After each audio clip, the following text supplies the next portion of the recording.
Dios santa palabra, puedes creerla con el alma, porque su fidelidad nunca falta. Porque Él no se limita ante humanas circunstancias, y si Él dijo que lo hará, así será. Mi trabajo es creer y caminar bajo la fe. El trabajo de Dios es hacerlo. Él tiene todo el poder, porque Él no improvisa. Él siempre tiene un plan, y aunque los tiempos no se presten, con todo y eso Él lo hará. Todos. Mi trabajo es creer y abrazarme a la fe. El trabajo.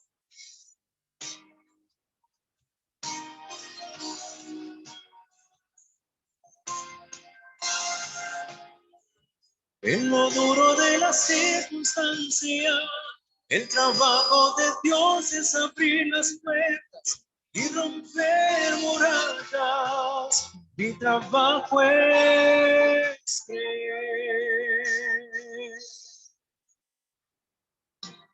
Cuando Dios te está retando a creer en su palabra, es porque Él tiene el control de tu alma.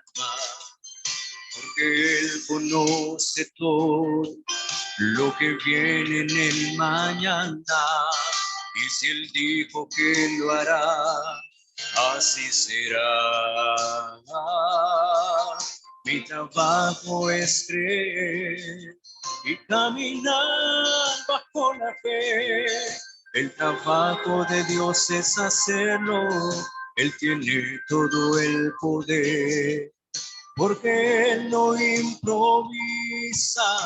Él siempre tiene un plan, y aunque los tiempos no se presten, con todo eso Él lo hará. Mi trabajo es creer y abrazarme a la fe. El trabajo de Dios es hacerlo. Él sabrá disponer los tiempos. Mi trabajo es mantener la calma en lo duro de la circunstancia. El trabajo de Dios es abrir las puertas y romper murallas. Mi trabajo es creer. Mi trabajo es creer. Oh, mi trabajo es creer y abrazarme a la fe.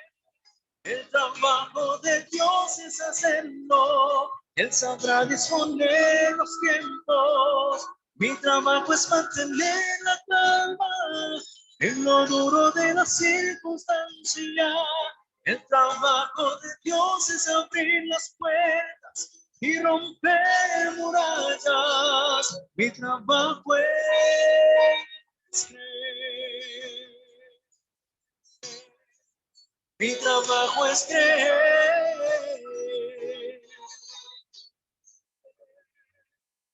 Mi trabajo es creer.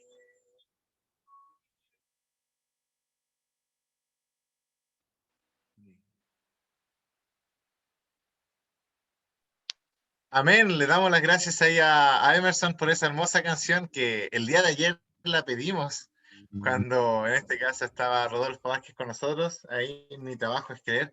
Hermoso, hermoso canta. Ahí saludamos a Emerson por su participación. Muchas gracias, Emerson, por ahí acompañarnos con tu hermosa voz.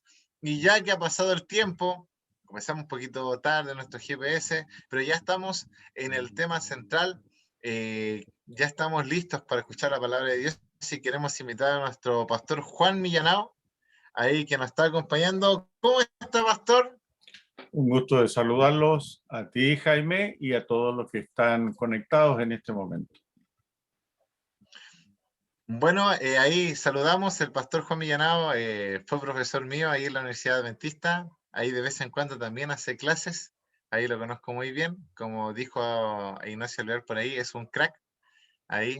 Así que, bueno, pastor, queremos que usted nos cuente un poquito sobre su vida para poder conocerle, cómo ha estado también su pandemia. Y después de que usted cuente todo eso, tiene ya al tiro el pase para que usted pueda exponer el tema que usted nos trae el día de hoy. Bien, gracias. Ya conocen mi nombre.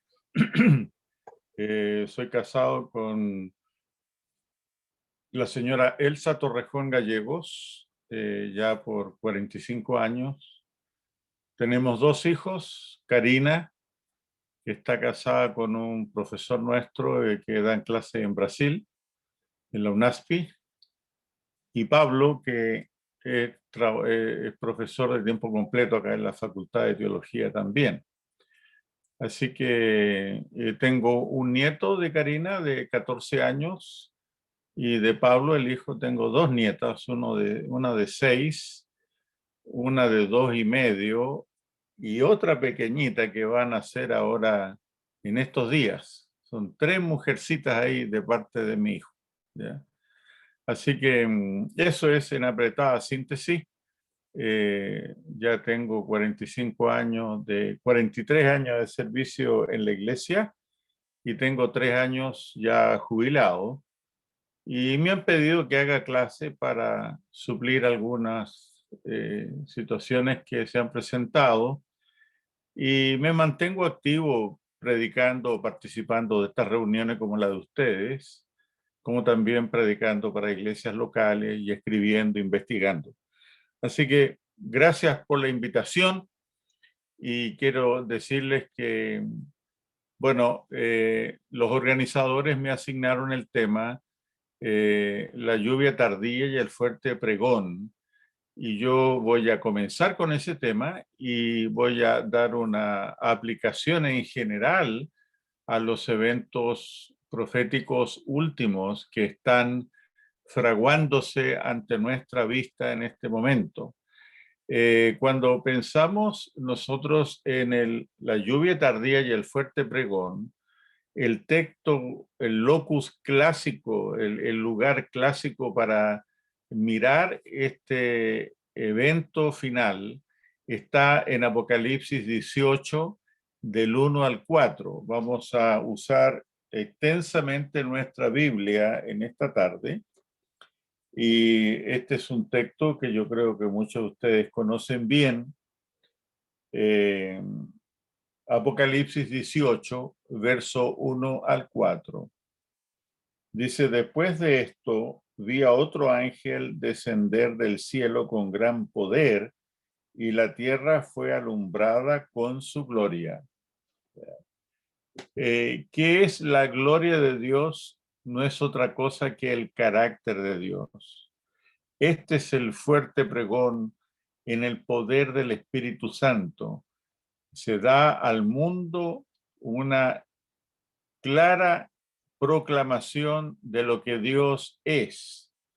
Tiene que ver con el carácter de Dios. La gloria de Dios en forma más específica la encontramos en la cruz.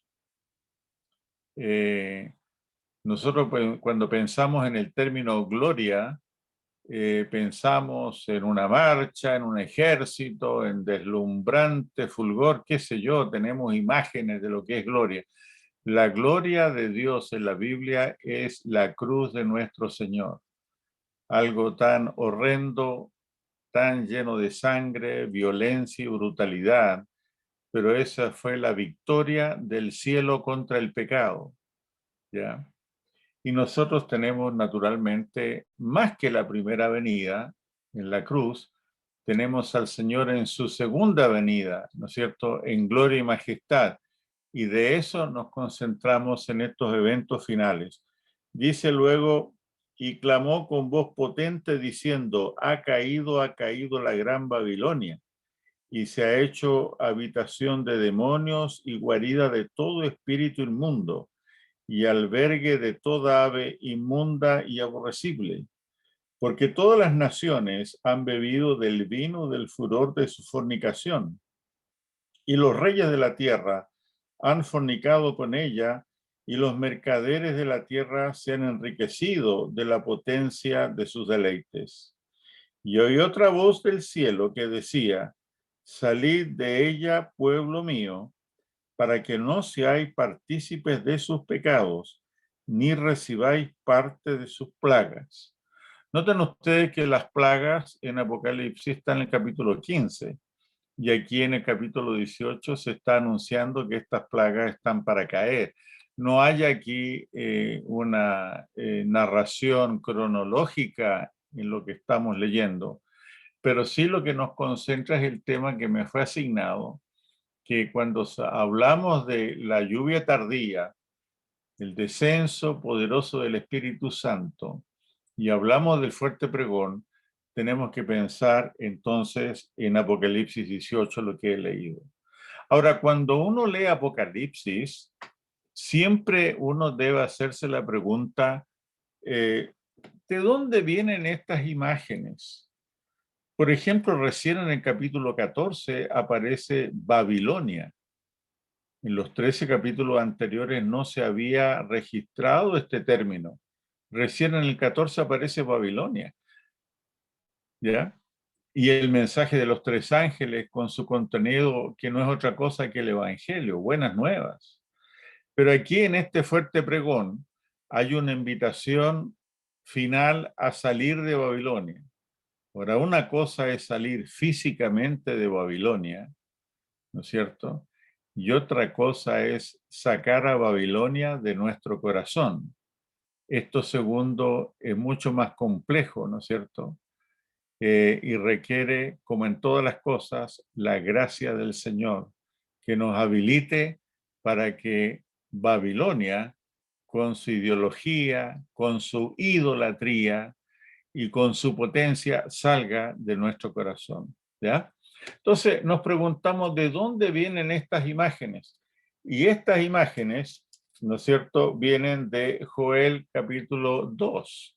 Yo quisiera, sin embargo, antes de ir a Joel, que Jaime nos ayude para presentarles la cadena de los eventos finales y descubrir que la lluvia tardía y el fuerte pregón inicia esta cadena de eventos finales. Así que Jaime, tú tienes allí los comandos para que lo subas y voy a hacer un breve comentario con respecto a este diagrama que a través de Jaime ustedes podrán,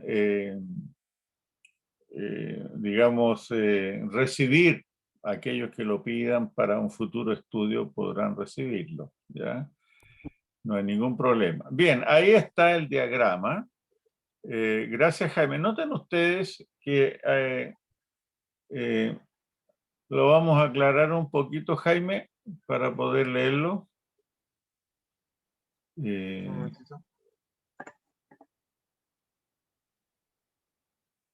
Por ahí viene, por ahí viene, por ahí viene. Ya. Noten que el primero que aparece en la primera columna es fuerte clamor por la lluvia tardía. Y el texto clásico es, o principal, lo que hemos leído, Apocalipsis 18.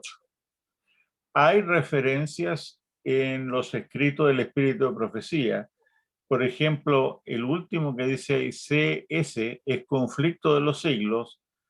Eso es la página en inglés, es 661 en castellano, 661, ¿ya? Y luego, bájalo un poquito, Jaime, aparecen los tipos, es decir, ¿de dónde vienen las imágenes que hemos leído en Apocalipsis 18? Los tipos son los ejemplos, lo que precede. Y allí está Joel 2:28, que vamos a leer ahora. Y también está Hechos 2, el derramamiento del Espíritu Santo. Yo no tengo tiempo en este momento como para leer todos los textos, Pero sí voy a leer Joel 2 y al final quisiera leer del conflicto de los siglos, algunos párrafos que va como para cerrar, digamos, mi presentación. Ahora, noten Joel. Vamos al libro de Joel, capítulo 2, el verso 28. La verdad que debiéramos empezar en el verso 26, ¿ya? Quizás una introducción. El capítulo 1 habla de devastación por la acción de la langosta, el saltón, el revoltón, y un llamado de Dios, verso 13, 1:13, ceñidos y lamentad sacerdotes. Es decir, es un llamado para los líderes religiosos que esta debacle en la agricultura, en la economía, en la estabilidad, requiere una solución espiritual, un volverse a Dios, ¿no es cierto? El verso 16, 1:16, no fue arrebatado el alimento de delante de nuestros ojos, la alegría y el placer de la casa de nuestro Dios. Este es el problema, ¿no es cierto? ¿Ya? Y entonces, capítulo 2, tocad trompeta en Sión. Esta trompeta no es de guerra, es una trompeta que llama a la adoración, al culto. Y dad alarma en mi santo monte, en Sión. Tiemblen todos los moradores de la tierra, porque viene el día de Jehová, porque está cercano. Para unos el día de Jehová le hace entrechocar las rodillas. Para otros es sinónimo de alegría, de liberación, ¿ya? Y entonces el pueblo se arrepiente y la misericordia de Dios se abre, ¿ya? Y noten aquí 2:21, tierra, no temas, alégrate y gózate, porque Jehová hará grandes cosas. Animales del campo, no temáis, etcétera. Vosotros también, verso 23, hijos de Sión, alegraos y gozaos. Si después de, sin no tener que comer, el Señor los llama con trompeta a la alabanza, a la alegría, al gozo, ¿ya?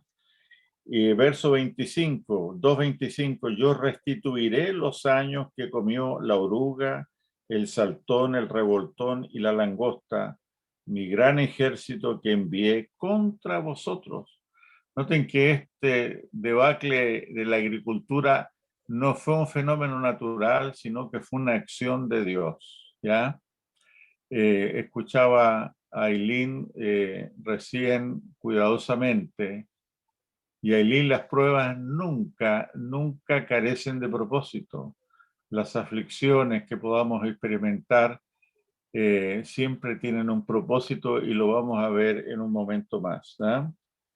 El Señor desea, verso 26, que comamos hasta saciarlos y alabaréis el nombre de Jehová vuestro Dios.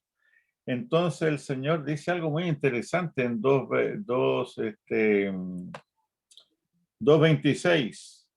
Dice, comeréis, alabaréis el nombre de Jehová vuestro Dios, el cual hizo maravillas con vosotros, y nunca jamás será mi pueblo avergonzado. Sí, Dios no desea que su pueblo pase vergüenza.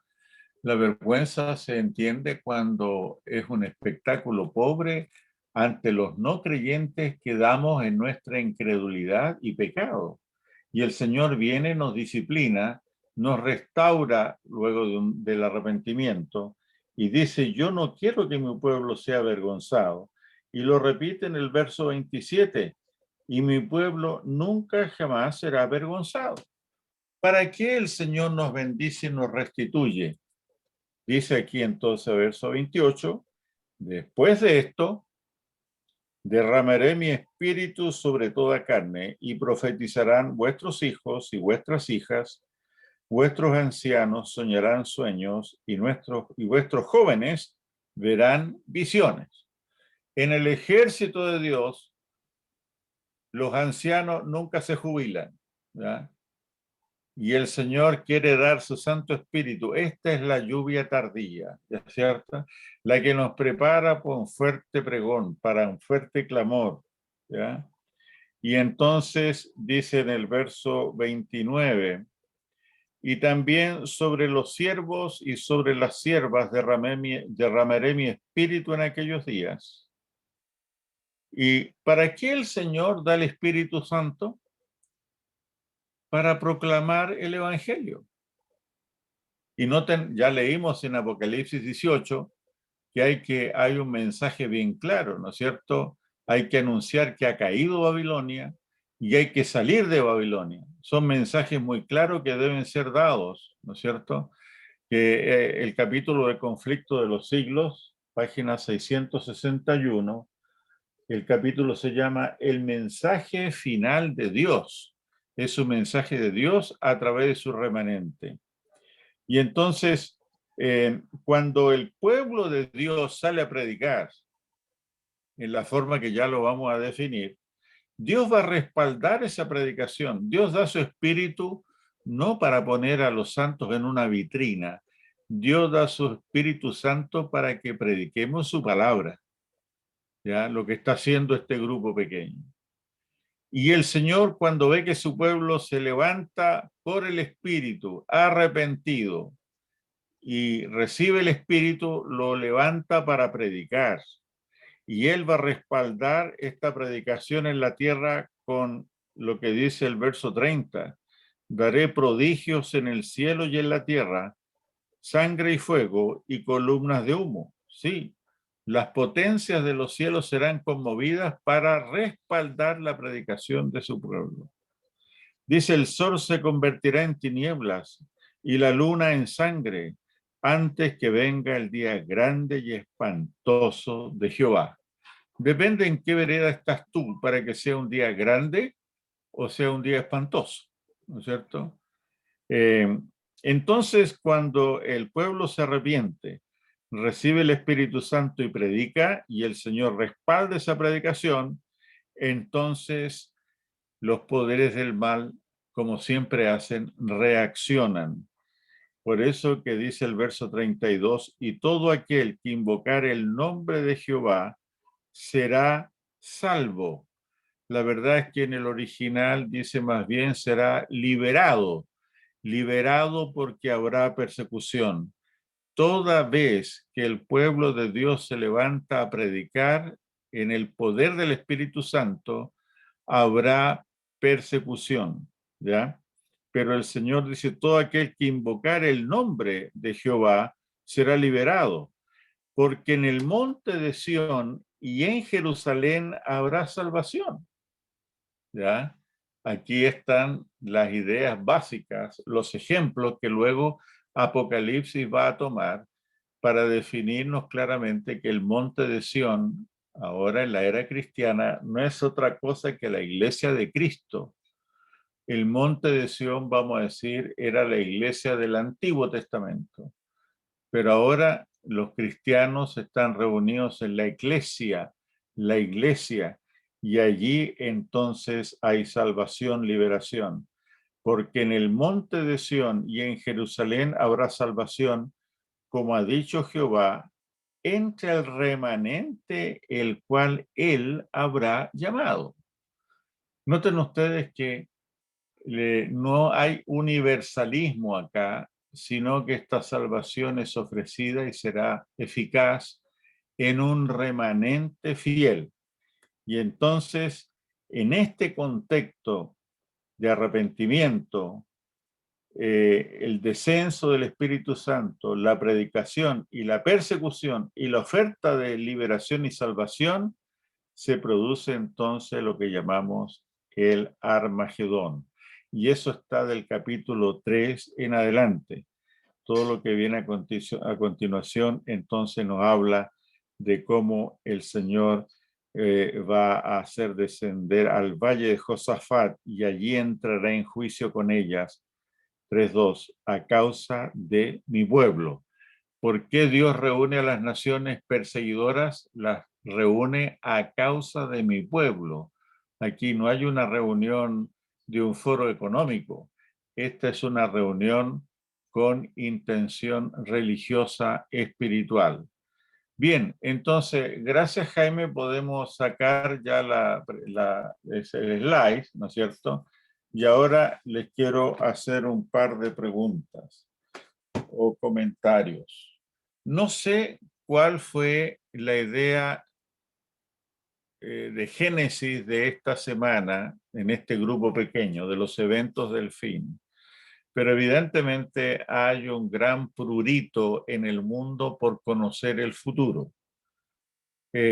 Religiosos y no religiosos. Hollywood también quiere hacer sus anticipaciones del futuro, ¿ya?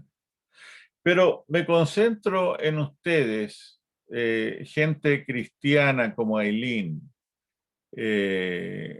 Carlos y todos los que están aquí en la pantalla. ¿Por qué nos interesa asociarnos con este estudio de los eventos del fin?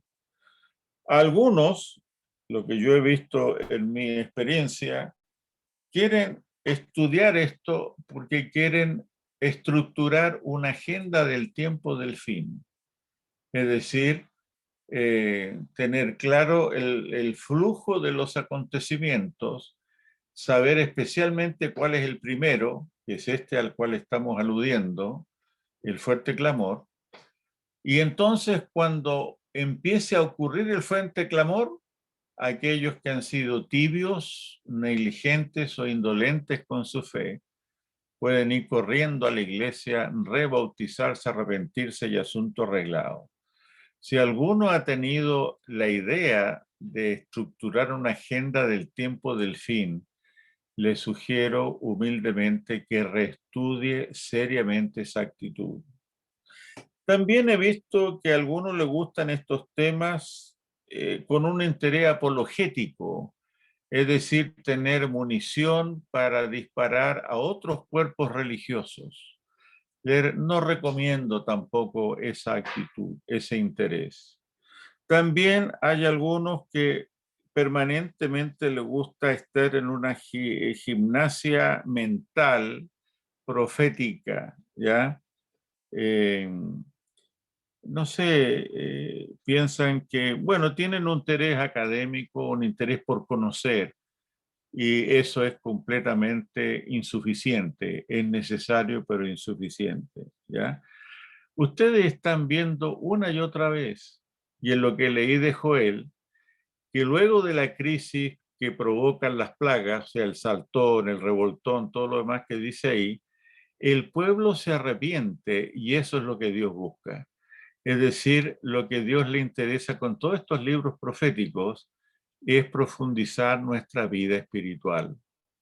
No es una agenda para estar apercibido y arrepentirme a última hora. No es para darle la cabeza a otros con este mensaje, ni es para hacer gimnasia académica. Es para realmente profundizar nuestra vida espiritual, ¿ya? Dios suspira por nuestro arrepentimiento. Él sabe que su pueblo siempre ha sido infiel, pero lo que nosotros vemos en la Biblia y con Joel, que es gente que viene saliendo del cautiverio babilónico, Dios siempre ha sido fiel. Dios siempre se ha preocupado por su jardín, porque Él es el jardinero con mayúscula, ¿no es cierto? Y Él se preocupa por su creación y nunca ha abandonado su pueblo. No me pregunten por qué Dios siempre es fiel, por qué Dios ama a su pueblo, porque no hay respuesta en la Biblia. ¿Podríamos decir que somos más bonitos? No. ¿Que somos más inteligentes? Tampoco. ¿Que somos más nobles? Tampoco. ¿Por qué Dios nos ama? La Biblia, la única respuesta que tiene es que Dios nos ama porque nos ama, ¿ya? Algunos de nosotros cuando nacimos éramos flaquitos y feitos, y sin embargo el amor de nuestra madre siempre fue incondicional, ¿ya? Así que una madre puede entender, solamente ella, por qué ama a su hijo, ¿no es cierto? Es una cosa tan profunda que yo no la puedo poner en palabras. Bueno, el amor de Dios es mucho más grande que el amor de una madre por su hijo, ¿ya? Así nos dice la Biblia. Entonces, mis queridos, la verdad es que recurriendo a los libros proféticos, ¿no es cierto? Como Daniel 1, por ejemplo, que siempre se nos recomienda estudiar Daniel y Apocalipsis. Déjenme obtener algunas reflexiones de Daniel 1 sin leer el texto porque ya el tiempo avanzó, ¿ya? Pero ustedes conocen, ¿no es cierto?, que aparece Daniel y sus tres amigos con la decisión, la resolución de no contaminarse, ¿ya? Eso es lo que nos dice el libro de Daniel. Daniel 1:8 dice, Daniel propuso o resolvió en su corazón no contaminarse. Sí, había una cuestión de comida, de dieta, pero el concepto es mucho más amplio, ¿ya? Daniel resuelve no contaminarse.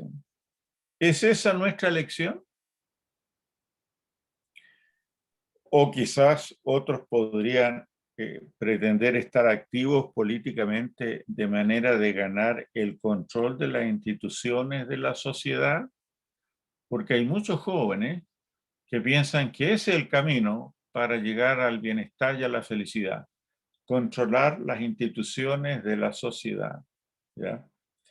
Pero aquí la resolución de Daniel y sus amigos, que eran una completa minoría viviendo en una sociedad pluralista, que son llevados a vivir su fe como una minoría, en donde la mayoría sigue un paganismo pluralista.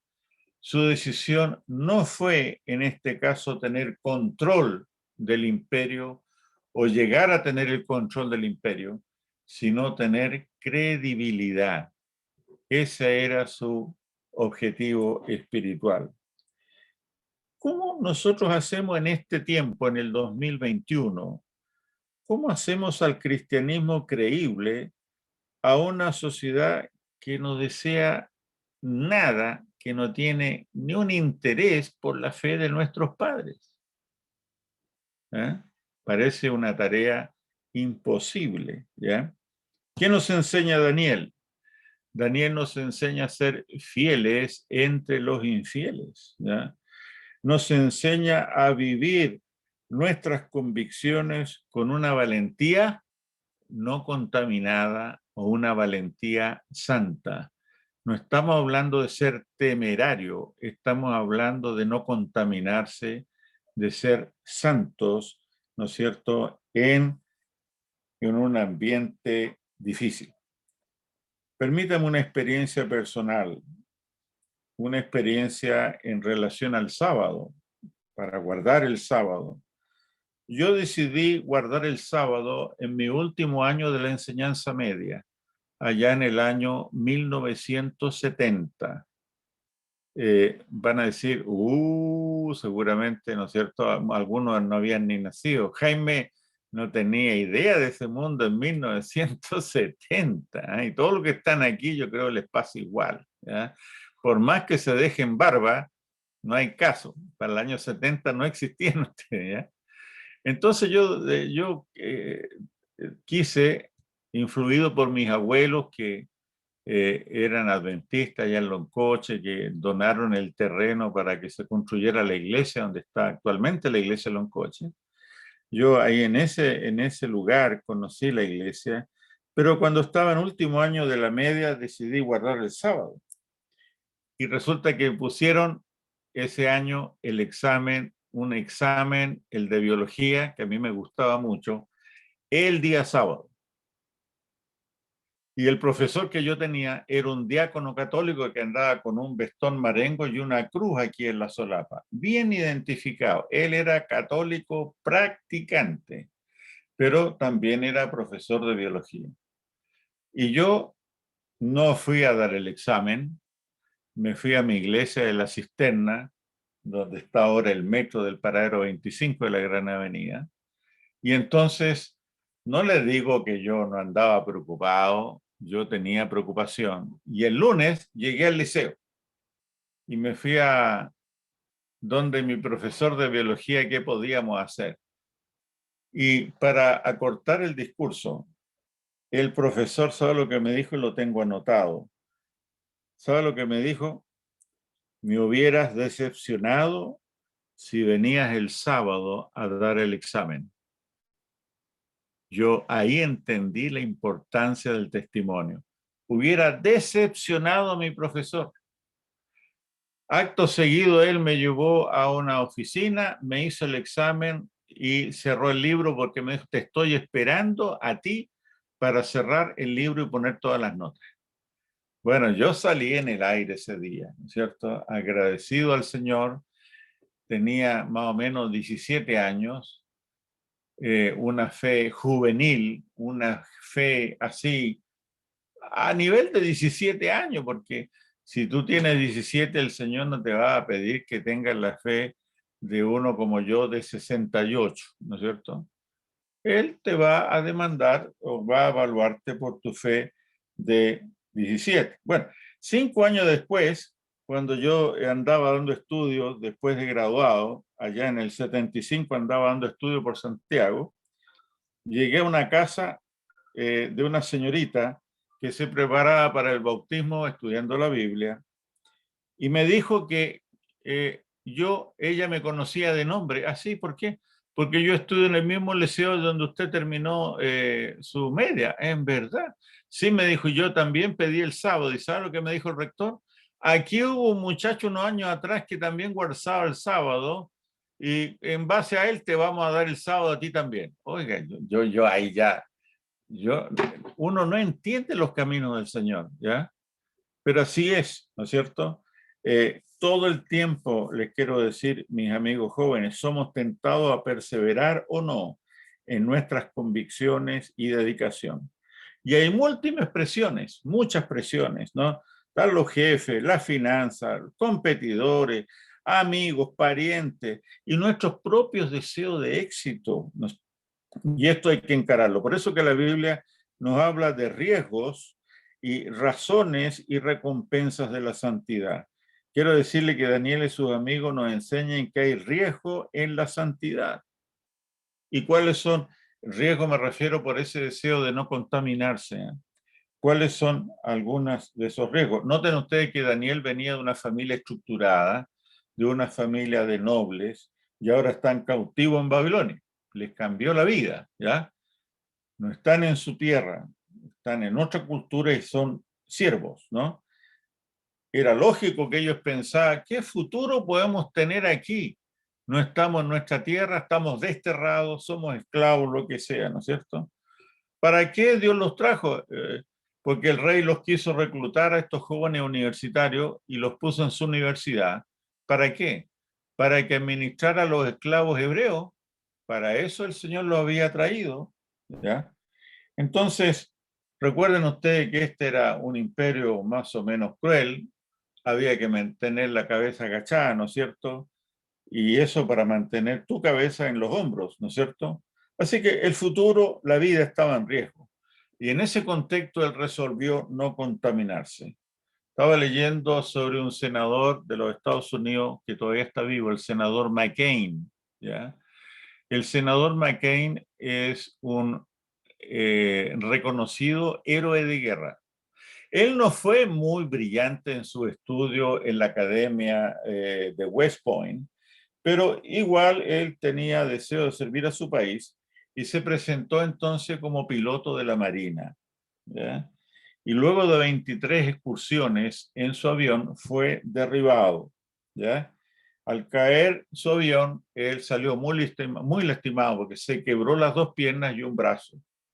Allí fue tomado prisionero, sus heridas estaban allí todavía purulentas, eran prisioneros de guerra, no se preocupaba mucho de ellos. Pero de pronto sus captores se dieron cuenta o supieron que el padre de McCain era un militar de alto rango y célebre. Entonces le ofrecieron un trato. Le dijeron, graba un video donde tú dices que estás muy bien atendido, tú y tus compañeros, y te vamos a soltar después de un tiempo. Y él rechazó esa oferta porque sería mentir sería mentirse a sí mismo y abusar de sus compañeros que también eran maltratados. La cuestión es que siguió 5 años cautivo allí McCain en este lugar. ¿Qué nos enseña McCain? Que en el mundo real hacer lo correcto no garantiza un buen resultado. McCain hizo lo correcto y se ganó 5 años más de cárcel. Por eso yo quiero decirte que los profetas como Daniel nos van a hablar lo mismo. Tú puedes hacer lo correcto ante Dios y ante la gente, pero aún así sigue siendo esclavo, sigue siendo un siervo. Por eso que quiero decirles que la Biblia es muy claro, se mencionan los riesgos, ¿ya? La Biblia es muy clara en esto, ¿no? Porque la decisión de no contaminarse y ser fiel y hacer lo correcto puede traer aparejado grandes riesgos para una persona, ¿ya? Fíjese que cuando no hay presiones sobre uno, en el trabajo, en la universidad, donde sea, parece muy fácil, ¿no es cierto?, mantener la fidelidad al Señor.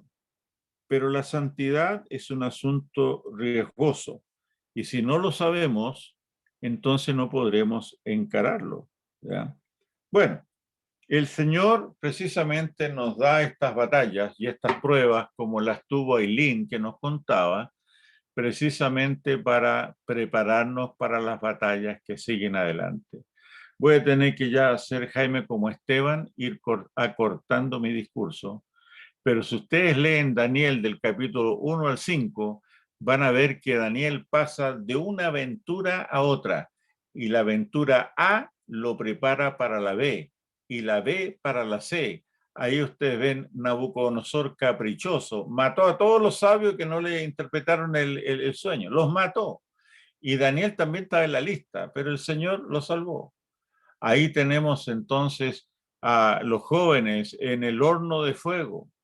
Tenemos un rey enfermo, 7 años, etcétera. Hay una aventura sobre la otra, no hay cómo aburrirse leyendo Daniel 1 al 5. Y todas esas pruebas son para prepararnos para las batallas. En la santidad, cuando tú quieres no contaminarte, hay riesgos en la vida, ¿ya? Entonces, el Señor nos dice que encaremos, y Dios permite que encaremos estos riesgos porque nos preparan para las batallas espirituales que están por delante.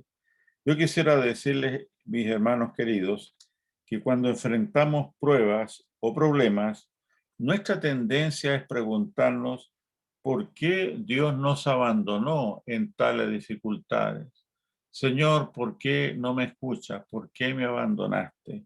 ¿Ya? Pero quiero decirles seriamente en esta noche, casi al terminar, que Dios nunca abandona, sino que siempre nos prepara. Dios nunca nos abandona. Y eso es lo que decía Eileen, y una y otra vez, yo no me siento sola ahora, aunque esté sola en su casa, en su fe, pero no se siente sola porque Dios la está preparando para batallas mayores, ¿ya? No es solamente la batalla inicial de no contaminarse con la comida del rey, luego vienen otras batallas. En la universidad, donde me he movido últimamente, siempre hay tensiones, hay tentaciones para ser, por ejemplo, deshonesto académicamente. Luego en el mundo laboral vienen otras tentaciones y problemas, ¿ya? En fin, luego cuando te casas, tienes hijos, etcétera, Dios nos va preparando cada día para las luchas que vienen y nosotros no tenemos idea cuáles son, pero lo que sí sabemos es que Dios nos está preparando. Por eso yo quisiera al final ya leer un par de párrafos aquí de lo que está en el cuadro allí, Conflicto de los Siglos, página 661. Fíjense que este capítulo 39 se llama El mensaje final de Dios y empieza con Apocalipsis 18, 1 al 4. Lo que yo no voy a leer de nuevo porque ya lo leí, ¿no es cierto? Pero qué interesante que Apocalipsis 18 es finalmente el último pregón pero que no está exento primero de dar a su pueblo, como decía Joel, el Espíritu Santo. Dice página 669, el ángel que une su voz a la proclamación del tercer mensaje, el de Apocalipsis 18, alumbrará toda la tierra con su gloria. Así se predice una obra de extensión universal y de poder extraordinario. Dice, esta obra será semejante a la que se realizó en el día de Pentecostés, Hechos 2, como la lluvia temprana fue dada en tiempo de la efusión del Espíritu Santo al principio del ministerio evangélico. Dice luego, la gran obra de evangelización no terminará con menor manifestación del poder divino. Sí, Dios nos da protección y nos permite testificar, porque más adelante en el libro de Daniel, recuerdan Daniel 3, cuando los llevaron al horno de fuego y ellos dijeron que no iban a adorar la estatua, al final fueron liberados del fuego y toda la gente se olvidó de la estatua y se acercaron para ver cómo estos 3 hebreos no murieron calcinados y cómo se veía en el interior un cuarto, ¿no es cierto?, que era el Hijo de Dios, que el especialista no en salvarnos de las pruebas, sino salvarnos en las pruebas. No del horno, sino en el horno, ¿no es cierto? Por eso que lean este capítulo, hermanos. Dice, el mensaje, último párrafo, no será llevado adelante tanto con argumentos como por medio de la convicción profunda inspirada por el Espíritu de Dios. Así que yo les vuelvo a preguntar, ¿para qué estamos estudiando estos eventos del fin? ¿Cuál es el objetivo de estudiar los eventos del fin? ¿Para que nos crezca el cerebro? ¿Para hacer una agenda del tiempo del fin? ¿O tiene que ver con el desarrollo de mi carácter, mi espiritualidad? ¿Estamos buscando meramente conocimiento o que el Señor nos dé una profunda convicción por el Espíritu Santo? Gracias por la invitación, que Dios nos bendiga. Bueno, de todo este grupo conocí mejor a Eileen de República Dominicana, entiendo, que Dios la bendiga. Y entonces mando un abrazo pandémico a todos ustedes, ¿no es cierto? Es un abrazo con reserva, pero es un abrazo sincero y de corazón. Que Dios los bendiga a todos ustedes y muchas gracias. Bueno, le damos las gracias al pastor Millanao por habernos acompañado con el tema de hoy. Pastor, muchas gracias por estar con nosotros ahí. Esperemos en otra ocasión pueda volver a tomar otro tema. Aquí Nos vemos en clase. Aquí está Ryan, pastor, ahí saludándole. Ya, Oh. Ryan, ahí. Merci. Ahí. Ahí hay que Merci. estar con usted en las clases. Brian y Jaime, misericordia. Amén, pastor. Amén. Los conoce, me parece muy bien. Nos conoce muy bien. Pastor, ¿podría usted, por favor, hacer la oración final? Muy bien, vamos a orar. Nuestro Dios, gracias por tu palabra, porque podemos creer en lo que tú has dicho, en lo que has escrito, no creer en nuestros instintos, no creer en la cantidad de nuestras oraciones, creer en ti, Señor, ni siquiera creer en lo que tú puedes hacer, sino creer solamente en ti. Ayúdanos a recordar cómo nos has bendecido en el pasado, para que el presente y el futuro estén claros de tu parte. Bendice a cada uno de estos jóvenes, a los organizadores y en cada país, en cada lugar donde estamos conectados, tu Espíritu Santo vaya y nos socorra. Te lo pedimos en el nombre de Jesús. Amén.